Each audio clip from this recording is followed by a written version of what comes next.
మొత్తానికి 5 బడ్జెట్లు ప్రవేశపెట్టే అవకాశం రాష్ట్ర ప్రభుత్వానికి ఉంటుంది.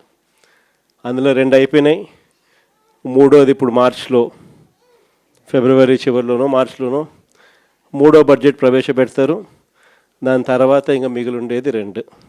ఇక్కడ నుంచి ఒక 3 సంవత్సరాలు, ఆ 3 సంవత్సరాల్లో 1.5 సంవత్సరం పోతే దాని తర్వాత నా పాదయాత్ర కూడా స్టార్ట్ అయిపోతుంది.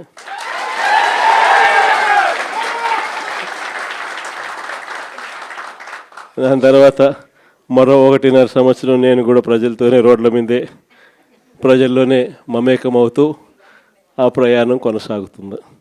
ఇది మరీ ముఖ్యంగా ఎందుకు చెప్పాల్సి వస్తూ ఉంది అంటే, ఈరోజు పరిపాలన చాలా అంటే చాలా అన్యాయంగా జరుగుతూ ఉంది.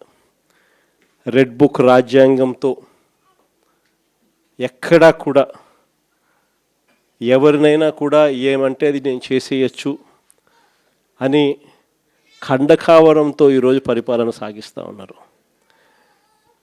పాలనంతా కూడా అబద్ధాలు, మోసాలు. ఆ అబద్ధాలు ఆడుతున్నావయ్యా, మోసం ఎందుకు చేస్తున్నావయ్యా అని చెప్పి గట్టిగా నిలదీస్తే రివర్స్ ఉల్టా కేసులు పెడతా ఉన్నారు, పోలీసులను పంపిస్తూ ఉన్నారు.